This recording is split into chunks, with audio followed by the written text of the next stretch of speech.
Eu peço à igreja que acompanhe aqui a leitura do Salmo 77. Eu irei fazer a leitura do Salmo 77 na versão ARA. Ela é uma versão um pouco diferente da versão NVI. Esse é um texto que ele tem algumas situações de tradução que fazem o serviço da exegese desse texto um tanto complicado. Então, eu decidi pelo texto da ARA porque é o que mais se aproxima do original e nós vamos estudar esse texto então. Vamos ler do versículo 1 até o versículo 15. Tá assim, meus irmãos. Eu lerei para vocês o texto. Elevo a Deus a minha voz e clamo. Elevo a Deus a minha voz para que me atenda. No dia da minha angústia procuro o Senhor. Erguem-se as minhas mãos durante a noite e não se cansam. A minha alma recusa consolar-se. Lembro-me de Deus e passo a gemer. Medito e me desfalece o espírito. Não me deixas pregar os olhos. Tão perturbado estou que nem posso falar. Penso nos dias de outrora. Trago à lembrança os anos de passados tempos. De noite indago o meu íntimo e o meu espírito o perscruta. Rejeita o Senhor para sempre? Acaso não torna a ser propício? Cessou perpetuamente a sua graça? Caducou a sua promessa para todas as gerações? Esqueceu-se Deus de ser benigno? Ou na sua ira terá ele reprimido as suas misericórdias? Então disse eu, isto é a minha aflição, mudou-se a destra do Altíssimo. Uma outra tradução, a tradução do texto original diz assim: então eu pensei, a isso eu irei apelar, os anos quando o Altíssimo estendeu sua mão direita. Uma outra tradução ainda fala esse versículo 10 assim: apelarei para o que há muito fez a mão direita do Altíssimo. Versículo 11: recordo os feitos do Senhor, pois me lembro das tuas maravilhas da antiguidade. Considero também tuas obras todas e cogito dos teus prodígios. O teu caminho, ó Deus, é de santidade. Que Deus é tão grande como o nosso Deus. Tu és o Deus que opera as maravilhas e entre os povos tens feito notório o teu poder. Com o teu braço remiste o teu povo, os filhos de Jacó e de José. Vamos orar. Querido Deus, a tua palavra, Pai, falou ao meu coração essa semana de uma maneira que só tu sabes, Pai. O Senhor sabe que às vezes a tristeza, ela cala a nossa boca, nos deixa imóveis, nos deixa, Pai, em uma situação tão ruim, mas nós lembramos, Pai, que o Senhor é o maior de todos. Não há ninguém maior, Pai, não há ninguém melhor como o Senhor. E aí, Pai, as nossas tristezas se vão. E aí podemos, Pai, viver o presente, planejar o futuro.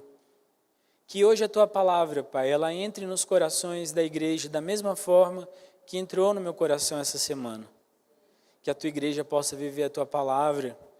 E que esse ano de 2019, Pai, possamos estar juntos, servindo ao Senhor, Pai, com o melhor dos nossos recursos, com o melhor do nosso tempo, Pai, com o melhor da nossa qualificação. Cuida de nós, Pai. Precisamos de Ti, meu Deus.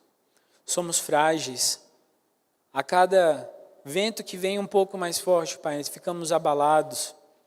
Cuida do Teu povo, é o que eu Te peço, Pai. Em nome de Cristo Jesus. Amém. Meus irmãos, nesta época do ano, é comum pensarmos sobre o ano que terminou, não é verdade? E quando fazemos isso, tem algumas pessoas que fazem isso pelo Instagram, nos stories, de uma maneira bem ornamentada. Essa semana eu estava ali olhando o Instagram de alguns amigos e eu vi as pessoas falando assim, o ano de 2018 foi assim, aí mês de janeiro, mês de fevereiro. E no geral, as pessoas, elas quando pensam o ano, elas pensam o que aconteceu de bom, aqueles objetivos que foram atingidos de maneira bem sucedida, os objetivos que também não foram, os lugares que essas pessoas visitaram, se elas tiveram boa saúde durante o ano, se elas não tiveram saúde. as pessoas que elas passaram a conhecer naquele ano e também aquelas pessoas que se foram, não é verdade? Normalmente, quando nós fazemos uma retrospectiva do ano que está se findando, nós pensamos nessas coisas. E nós fazemos essa reflexão, nós temos esse momento de refletir sobre o passado, porque um novo ano está para começar. E essa reflexão é algo muito saudável na vida do cristão, porque nós temos um objetivo que é muito válido, que é o objetivo de crescer. E quando nós pensamos o nosso passado, nós pensamos o nosso passado com o objetivo de saber o que nós gostaríamos de obter nesse novo ano. O que nós gostaríamos de perder? Eu, por exemplo, gostaria de perder mais alguns quilos. Onde nós queremos ir, com quem nós queremos estar. E como nós queremos estar daqui a 365 dias, quando novamente, se Deus permitir, estaremos aqui novamente, pensando sobre o passado e olhando com esperança para o futuro. Mas uma coisa eu aprendi sobre fazer planos. Nós não podemos esperar resultados satisfatórios nas nossas vidas com as velhas práticas que já foram exauridas e são práticas erradas.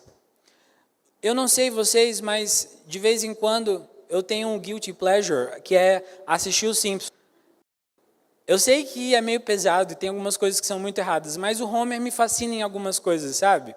Tem um vídeo que ele sobe numa antena e ele vai fazer um gato para poder ter internet ou televisão a cabo. Só que aí ele enfia o cabo no local vermelho e leva um choque.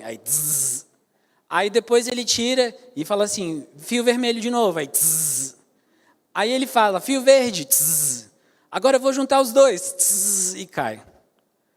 E eu acho aquilo fascinante, porque muitas vezes nós agimos como um Homer. Não é verdade? Nós erramos e nós pensamos, eu vou ali de novo, eu vou fazer a mesma coisa, porque agora vai dar certo. Mas você tem certeza que vai dar errado, porque você está fazendo o plano da maneira errada. Então, muitas vezes nós agimos e esperamos resultados satisfatórios, resultados cada vez melhores, através de procedimentos errados. E isso não é a maneira correta de fazer plano. Porque para chegar no lugar certo, meus irmãos, para obter sucesso na nossa vida, é necessário refletir sobre o valor da vida, sobre o valor das coisas que foram feitas com sucesso, sobre o valor das coisas que aconteceram e não deram certo, porque é necessário corrigir passos que não foram tomados da maneira correta.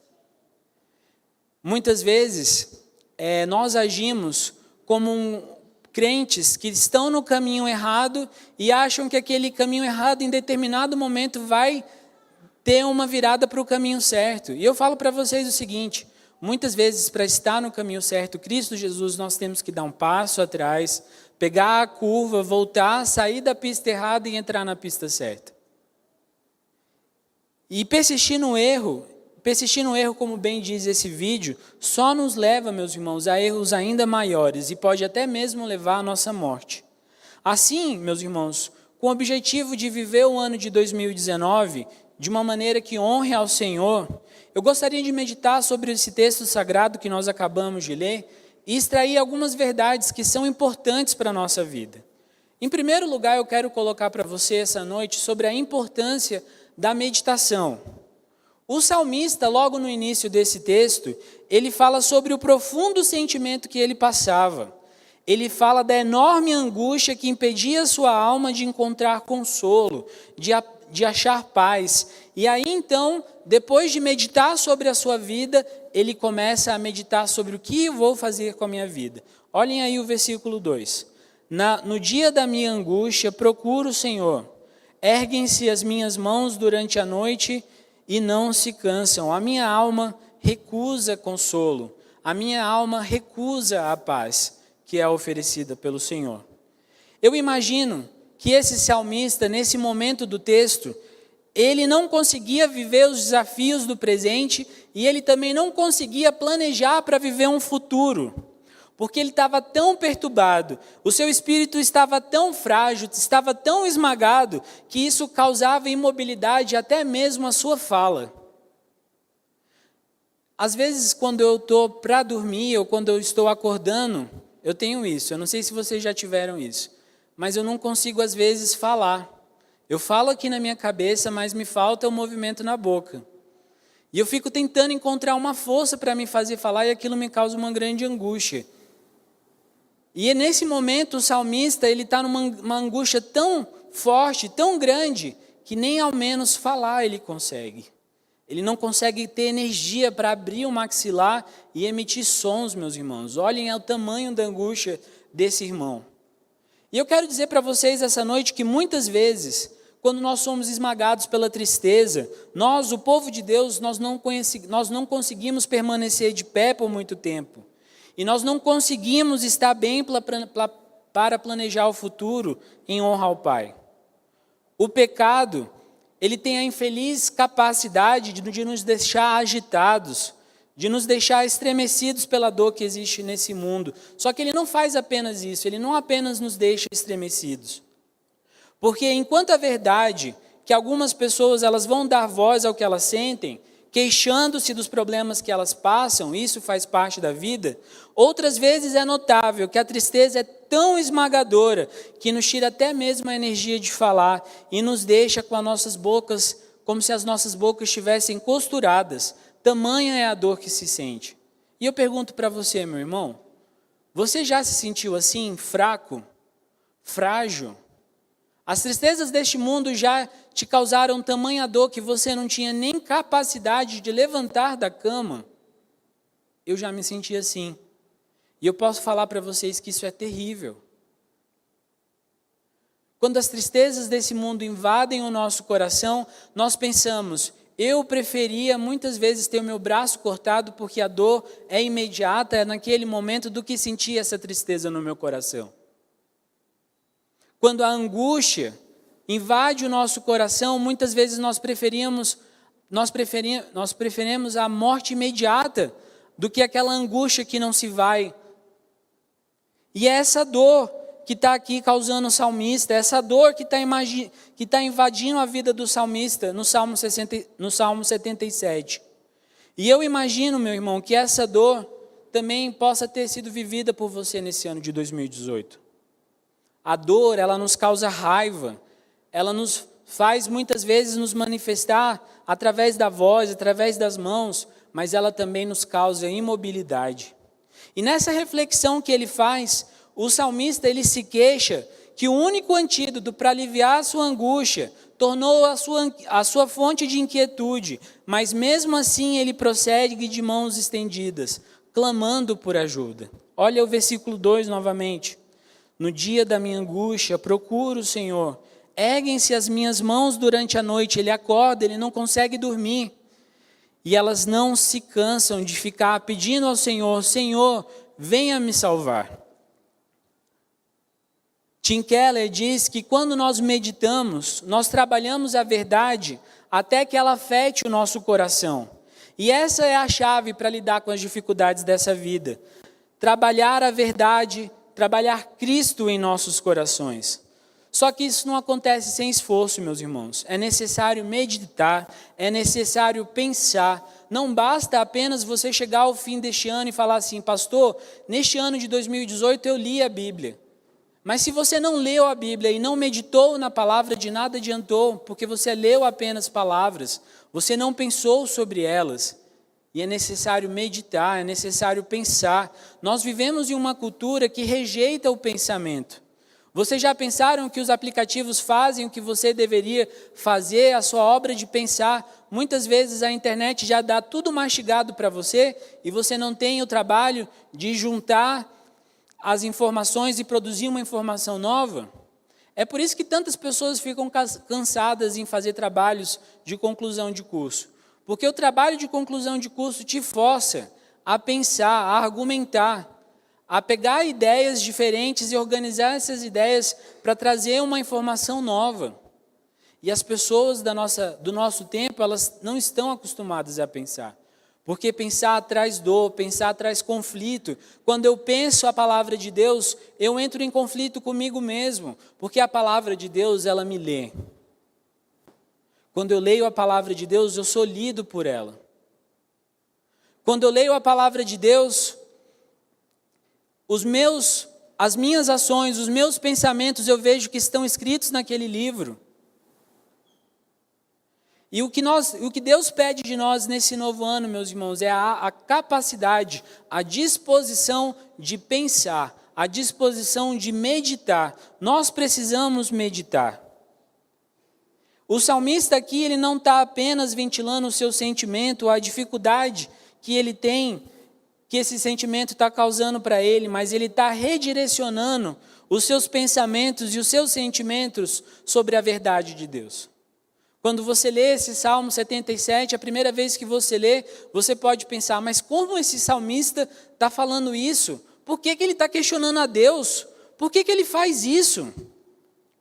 Calvino, ele comentando esse texto, ele diz que em tempos de tristeza, nós nutrimos sempre o desejo de achar um remédio que mitigue a nossa amargura, que dissolva a nossa amargura. Porém, a única maneira pela qual nós podemos fazer isso é lançando as nossas preocupações sobre Deus. A única maneira que você tem, meu irmão, que eu tenho, de resolver os problemas que eu passo, não é apenas refletindo sobre a existência deles, considerando que eles existiram no passado, mas eu preciso pegar esses problemas e lançar eles sobre Deus e falar assim, Pai, eu não consigo resolver esses problemas, eu preciso de Ti. Eu preciso lançar os meus problemas sobre Deus e falar assim, Pai, por favor, me ajude a entender a minha vida, a entender os meus caminhos, o que eu estou fazendo de errado com as pessoas ao meu redor. O mundo parece estar entrando em colapso na minha casa, lá no meu trabalho. Me ensina, Deus, o que eu devo fazer. Me oriente diante da Tua palavra sobre o caminho correto a seguir. Calvino continua que, embora às vezes a lembrança das obras de Deus nos traga menos conforto do que nós havíamos desejado e que as nossas circunstâncias pedem, nós devemos, não obstante, esforçar-nos para que a exaustão produzida pela tristeza não desanime a nossa coragem. Quando você está triste, você deve se esforçar para que a sua coragem não seja diminuída e você deve se achegar à palavra de Deus. Quando você está triste, quando você se encontra em depressão, quando as pessoas ao seu lado te abandonaram, você deve se achegar à palavra de Deus, porque Deus está ao nosso lado, meus irmãos. E Ele diz, coragem. Meu irmão, embora muitas vezes nós não experimentamos o benefício imediato de Deus da maneira como nós queremos, nós não devemos deixar de ter Deus em nossa vista, em nossos pensamentos continuamente. Se você quer viver um bom ano de 2019, se você quer ter um bom 2019 na sua vida, você deve ter Deus nos seus pensamentos a todo momento. Os momentos que você não teve Deus no seu pensamento esse ano de 2018, foram os momentos que você mais sofreu, certo ou errado? Quando nós não temos Deus, meus irmãos, no nosso pensamento, quando nós não meditamos a respeito da palavra de Deus, quando nós não vigiamos, esses são os momentos que o mal nos assola com mais força.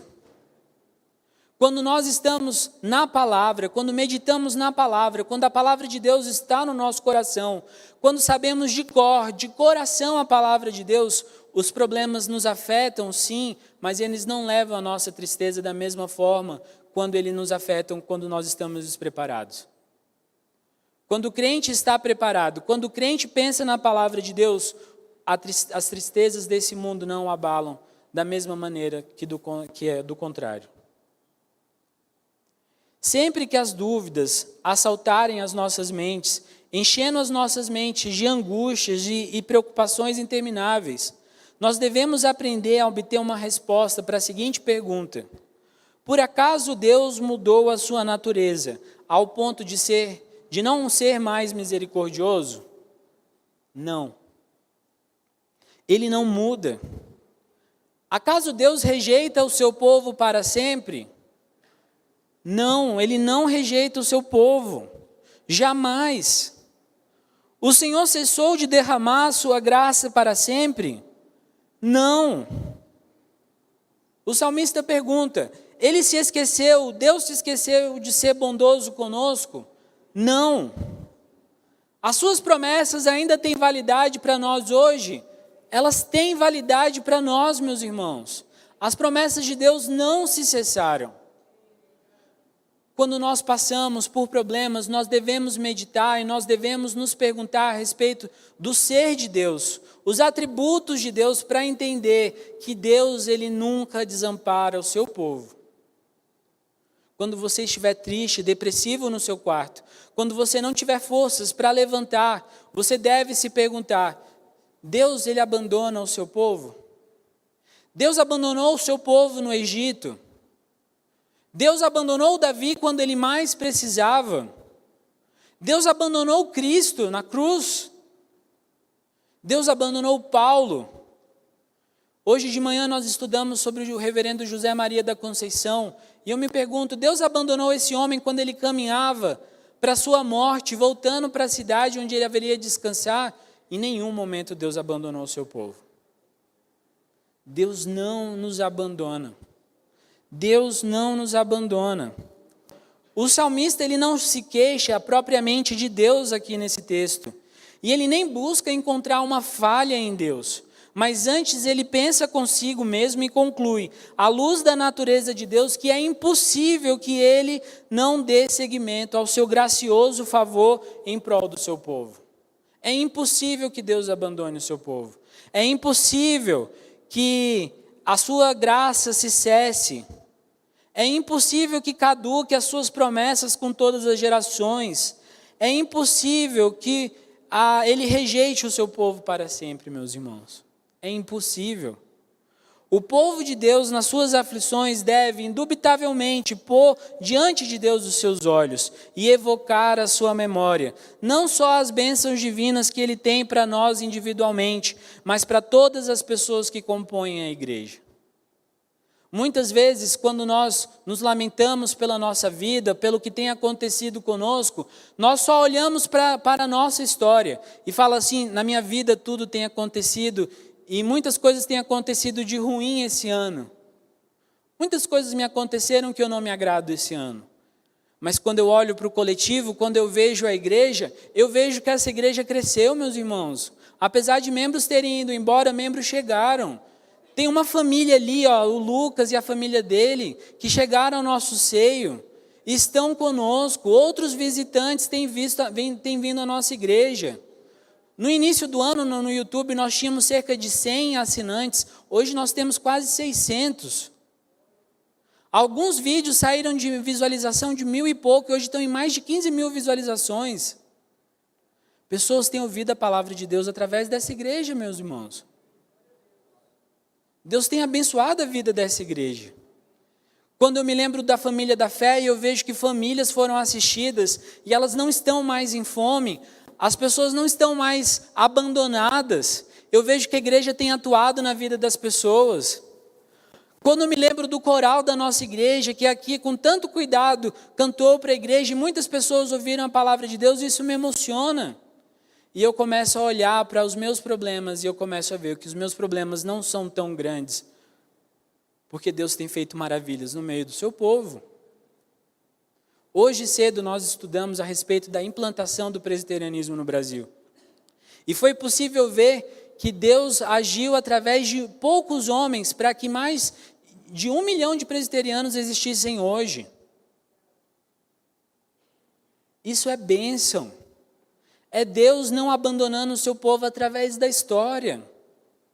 Os problemas que você tem, meus irmãos, são consideráveis? Sim. São grandes? Sim. Te causam dor? Sim. Mas nós também devemos meditar que o Senhor tem feito maravilhas, não apenas na minha vida, mas na vida do seu povo. Enfrentamos dificuldades? Enfrentamos. Esse período de transição tem sido fácil para a igreja? Não tem sido fácil. Muitos ministérios resistiram com muita dificuldade esse ano, mas resistiram. Tivemos problemas de relacionamento esse ano na igreja? Tivemos, mas o Senhor deu a vitória também para o seu povo. E isso é bênção. Isso é bênção.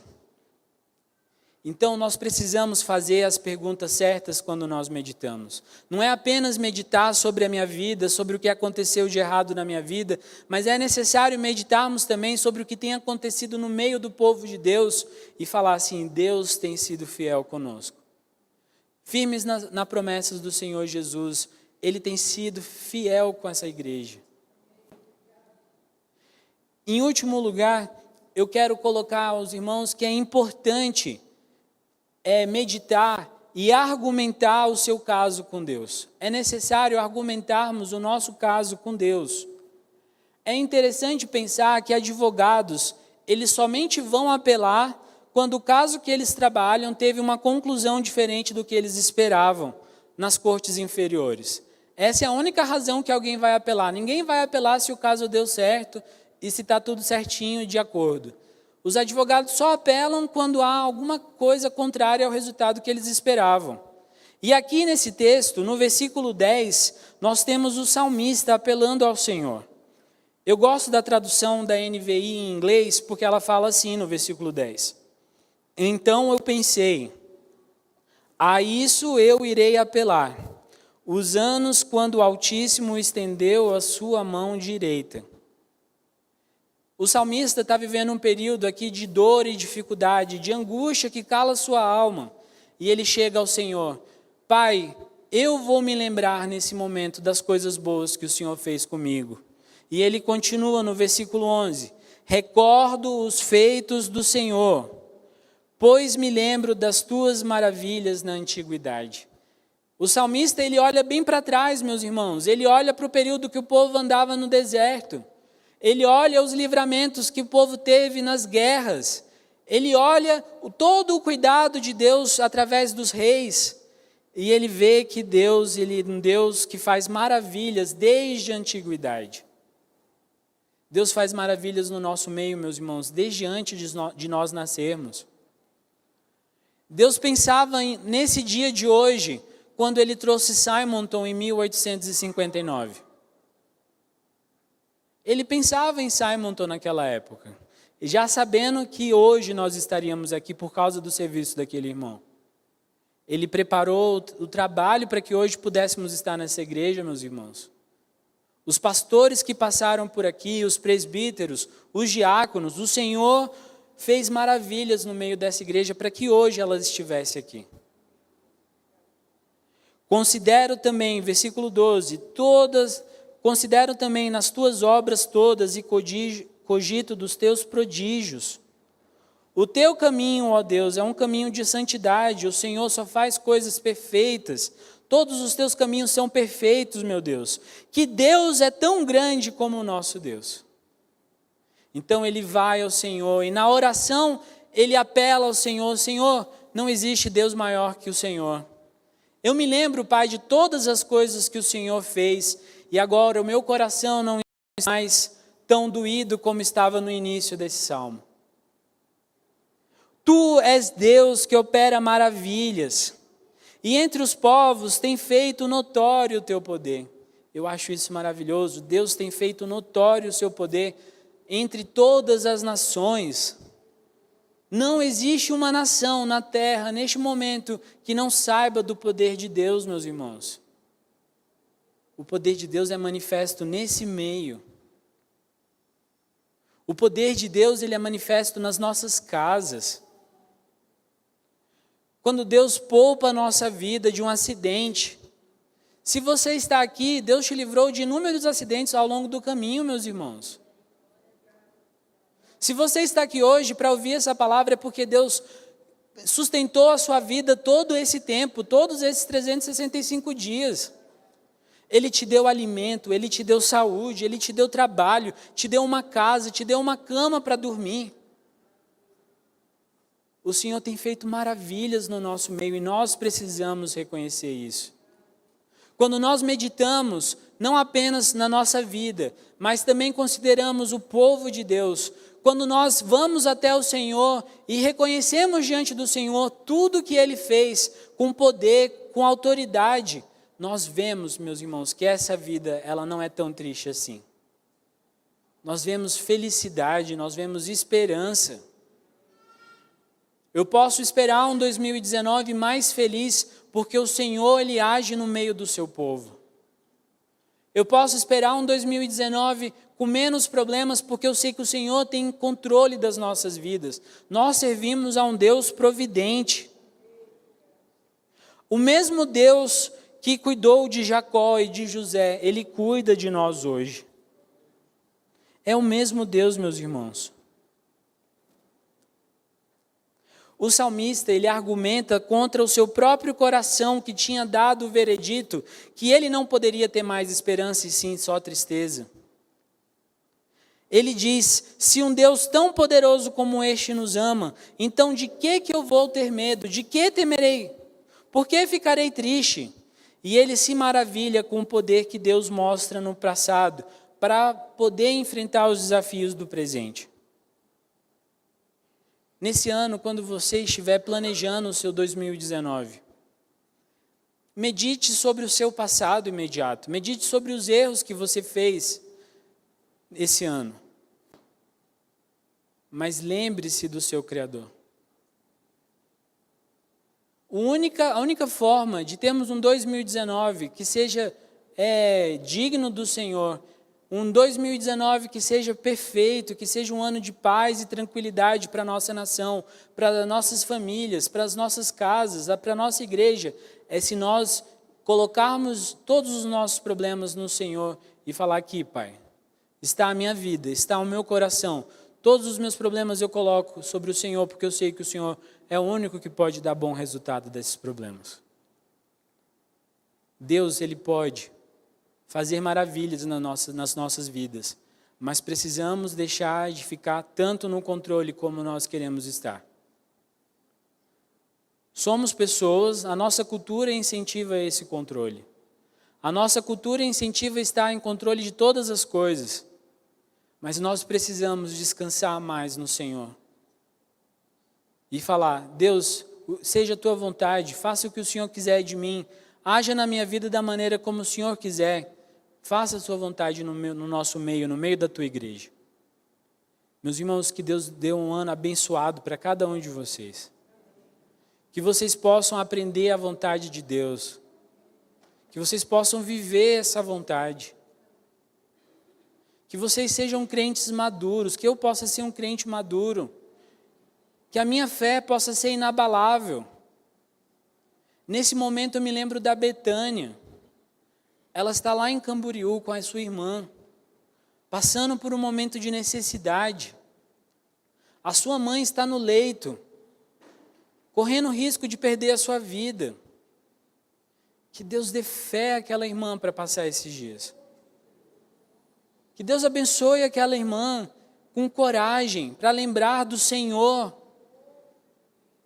Que ela possa lembrar que o Senhor não a abandonou, que Deus é maior do que o nosso Deus, que ela possa falar isso. E que nos momentos de dificuldade que eu enfrentar, eu também possa ter essa mesma coragem. Meus irmãos, o ano de 2019 é um ano muito importante para a nossa igreja. É um ano que, se nós não nos dedicarmos ao Senhor de todo o coração, de toda a alma e entendimento, nós iremos sofrer. Entregue a sua vida ao Senhor, total. Entregue toda a sua vida ao Senhor. Confie nele. E você vai ver que 2019 vai ser um ano surpreendente. Amém? Vamos orar. Querido Deus, muitas pessoas sentem aversão à tua palavra, porque quando elas leem a tua palavra e pensam na tua vontade, Pai, elas ficam com medo. Mas eu peço, Pai, que o Senhor transforme o coração daquelas pessoas, Pai, que sentem medo. Eu peço que o Senhor, Pai, cuide dessas pessoas, que elas possam chegar à tua palavra, Pai, com alegria. Que o teu povo, Pai, possa viver a tua palavra de maneira perfeita. Perdoa os nossos pecados, Pai. Não quero, Pai, ser o mesmo, eu quero ser a cada dia melhor para o Senhor. Não deixe, Pai, que vaidade suba na minha cabeça. Não deixe, Pai, que os prazeres desse mundo, Pai, me encantem, mas que a Tua palavra, Pai, habite o meu coração e a Sua palavra, Pai, possa trazer alegria ao meu coração. Que 2019, Pai, seja um ano novo e forte para essa igreja. Abençoa o novo pastor. Abençoe, Pai, os novos líderes. Abençoe, Pai, cada irmão que pisar nesse templo, Pai, no ano de 2019. Que pessoas entreguem a sua vida aqui nesse lugar, Pai. E que possamos ser usados, Pai, onde estivermos, para levar outras pessoas a Te conhecerem. Que não sejamos crentes, Pai, de domingo, de esquentar banco, Pai, mas que possamos ser crentes, Pai, que vivem a Tua palavra todos os dias. Perdoa os nossos pecados, Pai, é o que nós te pedimos em nome de Cristo Jesus. Amém.